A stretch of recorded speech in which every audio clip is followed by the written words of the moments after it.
두 번째로 이제 제가 정책 얘기하고 싶은 거는 로스쿨 얘기입니다. 제가 로스쿨 나왔잖아요.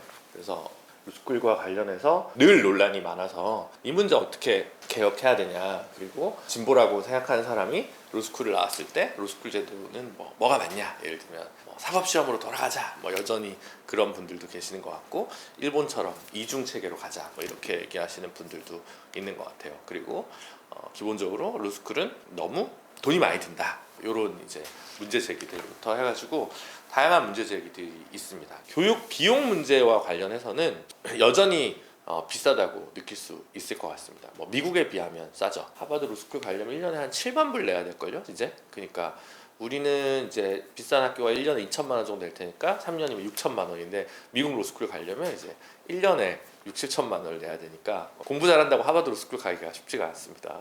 다만 이제는 좀 많이 알려졌다시피 진짜로 그 경제적 취약계층에 대해서는 거의 무료로 다닐 수 있는 이제 그 별도의 트랙과 장학금 제도는 어느 정도 돼 있기 때문에, 사실은 사법시험 제도랑 비교해 보면 가장 경제적으로 어려운 분들은 예전에는 사법시험을 도전할 수 없었는데, 지금은 이제 로스쿨에서는 오히려 도전을 할 수 있게 되는 역설이 생기고, 중산층 정도의 조금에서 약간의 비용적 부담이 좀 더 커진 거 아니냐라고 얘기하는 것이 좀 더 정확할 것 같습니다. 근데 물론 이제 일반 대학원이랑 비교를 하면 국립대는 그래도 등록금이 비슷한 수준이니까 사립대 로스쿨을 다닐 때 비용이 좀 더 부담되는 부분은 맞는 것 같습니다. 다만 이제 사법시험을 준비할 때는 아무런 신용이나 마이너스 대출이나 이런 게 이제 불가능한 반면에, 이제 이건 이제 학생이니까 등록금이나 이런 것들이 이제 대부분 대출이 된다거나 이런 부분은 있겠죠. 당연히 생활비 마이너스 마통도 나오고,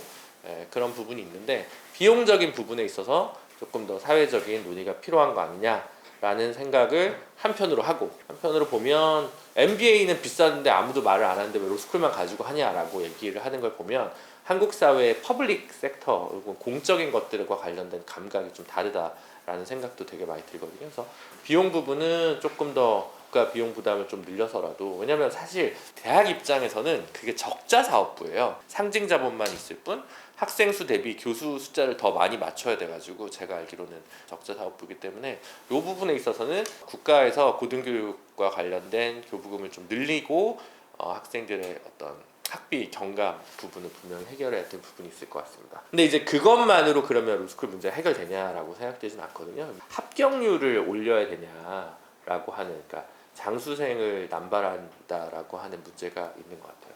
이것도 논쟁은 많은데, 예를 들면 자격시험이 어떻게 합격률이 50%냐, 70%, 80%는 돼야지, 이렇게 얘기하시는 분들이 있고, 미국의 캘리포니아 주의 변호사 시험은 보통 합격률이 50% 정도 되거든요. 그러니까 아니 그게 자격시험이라고 해서 합격률이 꼭 70%, 80% 돼야 되냐라고 얘기하는 반론도 있습니다. 근데 문제는 이게 실제로 절대평가가 아니라 적당히 숫자에 따라서 올해는 몇 명 정도 합격시켜야지, 그리고 50%를 밑으로 떨어뜨리면 사회적으로 비난을 받겠지라고 하는 통계 속에서 시험 문제는 갈수록 어려워지고 학생들은 더 열심히 공부하는데 오히려 이제 합격이 더 어렵게 되는, 그 약간 과잉 입시 수험이 좀 반복되고 있는 부분은 분명한 것 같다고 생각하거든요. 근데 예전에 상대적으로 적게 뽑는 자격증 시험에서 이렇게 들고남이 많았던 자격증들이 있어요. 그 중에 하나가 예를 들면 노무사. 절대평가인데 몇 명 뽑는지가 왔다 갔다 하는 거야. 어떤 애 80명 뽑고 어떤 애 200명 뽑고 이렇게 왔다 갔다 하니까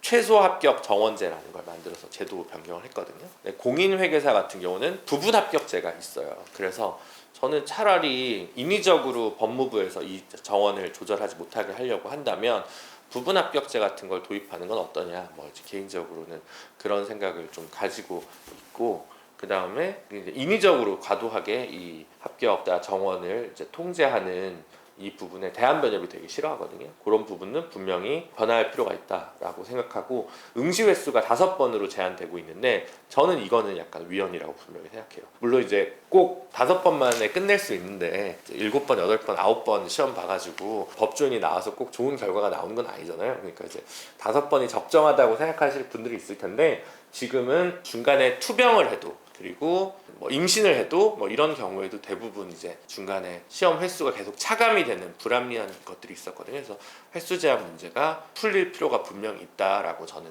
생각을 하고 있습니다. 그래서 그 부분은 좀 정책적으로 판단해야 될 것 같은데요. 근데 사실 제가 진짜로 얘기하고 싶었던 건 이런 거는 우리 당에서도 논란이 되지 않는 쟁점이고, 제가 얘기하고 싶은 거는 입시와 관련된 문제입니다. 로스쿨을 합격을 할 때 입시의 투명성 문제가 늘 좀 물음표가 뜨는 부분이 있었거든요. 지금은 많이 개선이 됐는데 초반에는 법조인인 아버님의 영향을 따라 이런 자기소개서를 쓴다든가 뭐 아니면 인턴 증명서 같은 거 위조하다가 지금 조국 전 장관도 그거 가지고 기소된 거 아니에요? 이제 그런 문제들이 막 있었으니까 갈수록 이 부분이 이제 블라인드화 되고 있는 부분이 있습니다. 근데 반면에 초기와 달리 입시 경쟁이 되게 세지니까 다양한 사회적 경험을 가진 사람들이 지원해도 너무 나이가 많으면 차별받는 조건은 분명히 있는 것 같아요. 또 로스쿨 생기고 나서요, 사실은 한 번도 사법시험 합격자를 내지 못한 학교들 학부 기준으로 많은 학교에서 새롭게 변호사 합격조를 배출했습니다. 그리고 이 제도 때문에 예를 들면 체육선수 출신, 미대 출신, 음대 출신 이런 다양한 전공의 분들이 또 변호사가 되는 일도 있었어요. 근데 다만 이런 건 아까 나이나 학교 때문에 불합리한 차별을 해서 징계를 받은 학교도 있었어요. 한양대학교처럼. 기사가 다 난 거니까 비밀도 아닙니다. 그래서 제가 생각했을 때는 이게 조금 쟁점적인데, 저도 정량적인 것만 가지고 입시 사정을 하는 거는 아니라고 생각을 하면서도 다른 한편으로 나이가 많거나 학부가 조금 다르거나 아니면 이런 거잖아요. 내가 공대를 갔어. 학점이 2점대야. 운동권은 아니었지만 내가 정말 전공을 잘못 정한 거지. 그래서 이제 법학을 공부하려고 하는 건데 공대 학점이 문제가 된다. 이것 때문에 로스쿨을 못 가는 거예요. 이런 사태는 조금 안 맞지 않나. 그러면 그 리트라고 하는 법학 적성 시험, 이 성적 100%로 로스쿨 정원에 국립대에서 한 30% 정도는 그 정원으로 뽑는, 그 정도 쿼터를 정도를 두는 정도의 정책 실험을 해볼 때가 되지 않았나. 지금은요 사실은 그래요. 소위 지방대 출신에서 서울대 로스쿨 간 숫자는 정말 손에 꼽습니다. 거기서 카이스트 빼고 뭐 예를 들면 무슨 뭐 의대생 빼면 거의 없을 거예요. 물론 그 학교 출신들이 지원자가 적거나 리트 점수가 좀 낮게 나왔을 가능성이 되게 높습니다. 실제로 그렇긴 합니다. 함에도 불구하고 이거는 아예 시작부터 포기하게 되는 그런 부분이 있는 것 같거든요. 그래서 저는 사실은 뭐 제 이제는 후배들 중에서도 로스쿨 교수하는 친구들도 있고 뭐 여러 개 있어서 의견은 다 달라요.